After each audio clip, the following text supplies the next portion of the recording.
Hi, Cine Rift here. Today I am going to explain a South Korean comedy film called Slow Video. Spoilers ahead. Watch out and take care. The movie starts in a CCTV control center where two women are talking about their new young co-worker. He is wearing sunglasses indoors, which the women think is weird. Suddenly, they detect two robbers on the run. Their boss is notified and they quickly call the police. Everyone in the office tracks the robbers through the cameras, and yet they get lost. When they start losing hope, the new employee shows them a clip of the robbers hiding in an alleyway. Because of his help, they are soon caught by the police. The employee's name is Yeo Jang-Boo, and he has a rare genetic condition that makes him see everything in slow motion. Using his disorder, he was able to see where the robbers went, even though they were moving at a high speed. When Jang-Boo was in Class 5, he took part in a relay race with his childhood crush Bong Soo-mi. That was when he first started to see things in slow motion. His parents took him to Dr. Seok, who diagnosed him with dynamic visual acuity, a rare disorder that enables him to visually perceive fine detail in a moving object that ordinary people cannot, as if he's seeing the world in slow motion. To prove that Jang-Boo in fact has the disorder, the doctor throws a baseball at him at high speed, which he catches with ease. The doctor advises him to wear sunglasses at all times for comfort. After Jang-Boo is diagnosed, his father flies to a foreign country to earn money for his treatment. Jang-Boo is left at home with his mother and younger sister. He claims that the disorder has been a blessing and a curse at the same time. Although he could watch the wind move women's skirts in slow motion, he was bullied in school for his sunglasses. His only friend then was Soo-mi, who he started to fall in love with. But as time passed, Soo-mi got severely bullied for being his friend, and so she left him. Following that, Jang-Boo has never had a friend. He wanted to lose his eyesight altogether, so he watched TV all the time. His vision didn't really get worse, but he developed an obsession with K-dramas. He learned all the social skills from the actors in the drama, but never got out of the house to practice them. His father refused to return to Korea even during the holidays to save money. But it all went to waste when one day he died because of an accident in the workplace. Following the death, the only man that Jang-Boo is close to is Dr. Seok. He advises him to see the world outside of his room and help his family with money. That is why Jang-Boo starts to work in the CCTV control center. In a monologue, he claims that he likes to watch people on the screen because it reminds him of dramas. The only difference is that in this drama, everyone is the lead actor. His co-worker Byung-soo talks to their boss about Jang-Boo's behavior, claiming that he is very introverted and doesn't talk to anyone. He promises to take care of the guy because he is a true talent. Byung-soo sits beside him at work and tries talking to Jang-Boo. However, a shy Jang-Boo answers all of Byung-soo's questions in his head and doesn't speak to him. While monitoring the cameras, he seems to be counting how many steps people take to reach a certain place. Byung-soo thinks it's weird but doesn't ask any questions. In an attempt to socialize with him, Byung-soo asks him if he has a girlfriend. This reminds Jang-Boo of Soo-mi, so he goes to her house the very next day. Soo-mi has grown up into a beautiful woman, but with financial issues. Her debt collector nags her to sell the house to pay back her loans. Jang-Boo watches her from afar, but is too scared to go talk to her. That day onwards, he watches her through the CCTV cameras every day and memorizes her daily routine. At night, she drinks soda in front of a coffee shop, so he too does the same. He sees her eyeing an abandoned sofa on the way and drags it in front of the coffee shop the next day. Soo-mi notices the sofa but doesn't think much of it. The following day, she is stuck at a bus stop because of heavy rainfall. Jang-Boo sees this on the monitor and goes to help her with Byung-soo.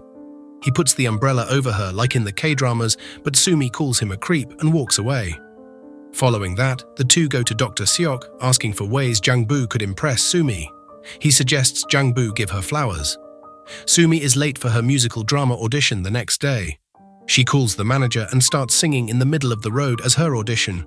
As she sings a beautiful song, the bystanders watch her in awe.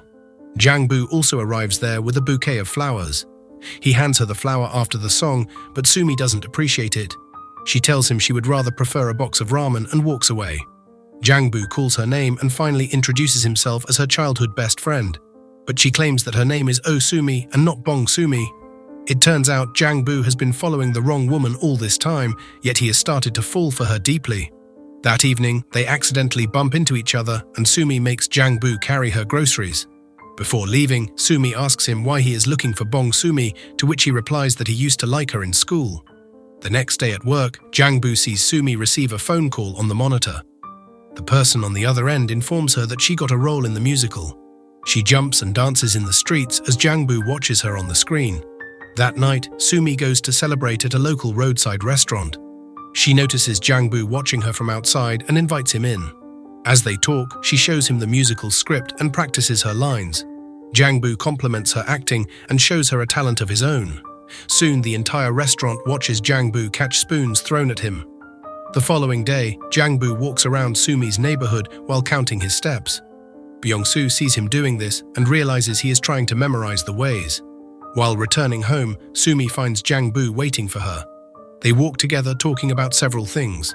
She asks him what his job is and finds out that he works at the CCTV center and can watch people all day.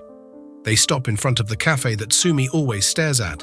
She reveals that she has a crush on the cafe's owner and gushes about him owning a car.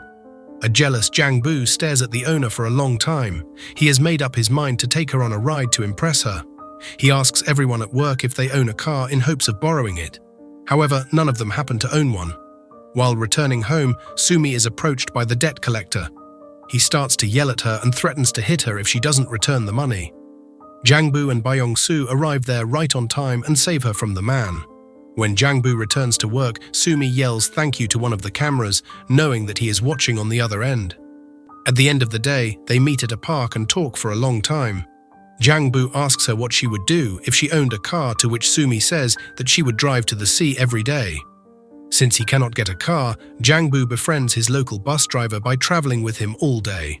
He had been watching the driver play baseball alone at night through the cameras. At the end of the day, Jang-Boo joins him for a game and asks him for a favor. Byung-soo, the bus driver, and Jang-Boo pick up Sumi from the bus stop the next day and make their way to Busan to visit the sea. Seeing his efforts to make her happy, Sumi starts to like Jang-Boo. However, their bus is stopped by the border police, who don't allow the local district bus to enter the other district. An angered Sumi tries to fight the policeman while Byung-soo calms her down. Their effort is useless because at the end of the day, they have to return home without reaching the sea. Jang-Boo's boss tells them about recent cases of women being abducted around the town and asks them to be on high alert at all times. Just then, Jang-Boo notices Sumi on a monitor, but she disappears right after. He freaks out and rushes to see if she is okay, only to see that she was trying to prank him to see if he will come. Sumi takes off his glasses for the first time, and the two finally kiss. Jang-Boo takes Sumi home, and she invites him in. However, their plans are ruined when Sumi notices the debt collectors in her house. They throw her belongings around, threatening her to return the money. Jang-Boo tries to run to her, but suddenly falls down as his vision goes blurry. After the men leave, Jang-Boo and Sumi sit down to talk. In the pile of stuff that the collectors threw out are drawings that Jang-Boo made for Sumi when they were in school. Sumi reveals that she lied to him about being a different girl because she didn't want to be compared to her younger self. Jang-Boo keeps quiet the whole time as Sumi looks at the drawings while smiling. He visits Dr. Seok the next day, informing him that his eyes have gotten blurry. It turns out that with time, his disorder has gotten worse, because of which he will be losing his vision very soon. Jang-Boo had known that he would eventually go blind one day. That is why he has been counting steps everywhere he goes, so it would be easier for him when he loses his vision entirely. While Jang-Boo is troubled by his worsening vision, Sumi is worried about her debt. She sells her house and gathers enough money to pay her creditors back, but now she has nowhere to live. Jang-Boo watches her on screen while she talks to a shopkeeper with a box of her belongings. Suddenly, his co-worker notices a car suspiciously circling the same area. She looks closely at its number plate and notices that the car belongs to a kidnapper on the run. She notifies the boss and the police are informed immediately. However, they lose sight of the car, and at the same time, Jang-Boo loses sight of Sumi. He freaks out and runs to save her from potential danger.